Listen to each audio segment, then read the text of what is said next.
Hello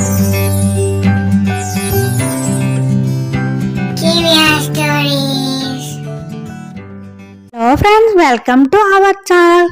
ఈ కథ ఏమిటో చూద్దామా. అనగనగా ఒక అడవిలో ఒక గుహ ఉంది. అందులో చాలా కాలంగా ఒక పులి నివసిస్తుంది. అక్కడే దగ్గరలో జువ్వి చెట్టు పైన ఒక కొంగ కూడా నివసిస్తుంది. ఈ రెండిటికి బాగా స్నేహం కుదిరింది. ఒకరోజు పులి వేటకు వెళ్తే దానికి ఒక పొట్టేలు దొరికింది. చాలా సంతోషంగా తింటుంటే దాని గొంతులో ఒక ఎముక విరిగిపోయింది. ఎంత ప్రయత్నించినా ఎముక బయటికి రాదు. దిగులుగా కూర్చుని బాధపడుతుంది. ఇంతలో కొంగ వచ్చి, ఏమైంది మిత్రమా అని అడుగుతుంది.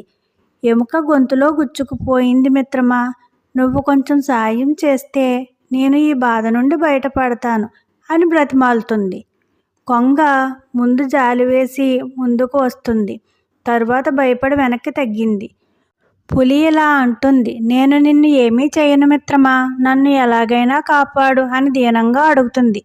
అప్పుడు కొంగ తన పొడవైన ముక్కును పులి గొంతులో పెట్టి ఎముకను తీసేసింది. పులి సంతోషంతో కృతజ్ఞతలు చెప్తుంది. అలా కొన్ని రోజులు గడిచింది. పులి మళ్ళీ వేటకు వెళ్ళింది. అడవులు, కొండలు, గుట్టలు ఎన్ని వెతికినా ఆహారం దొరకలేదు. ఆకలికి తట్టుకోలేక నకనకలాడుతుంది. ఇంకా చేసేది లేక ఒక ఉపాయం ఆలోచించుకుని దిగులుగా కూర్చుంటుంది. ఇంతలో మళ్ళీ కొంగ వచ్చి, ఏం జరిగింది, అలా ఉన్నావు అని అడుగుతుంది. పులి ఇలా అంటుంది, ఏముంది, నా గొంతులో మళ్ళీ ఎముక ఉండిపోయింది.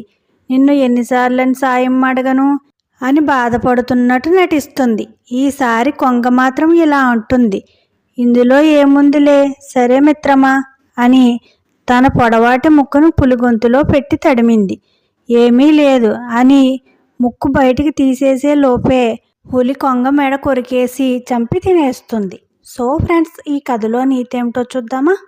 గొడుచువారితో స్నేహం ఎప్పటికైనా ప్రమాదం. వారి స్వార్థం కోసం, స్వలాభం కోసం సొంత వారినైనా సరే అవసరం తీరాక ఇబ్బందుల్లో పడేస్తారు. చివరికి ప్రాణాలు తీయటానికి కూడా వెనుకాడరు. అందుచేతనే అటువంటి వారికి దూరంగా ఉండాలి. Please like, share and subscribe friends, and don't forget to on the bell icon.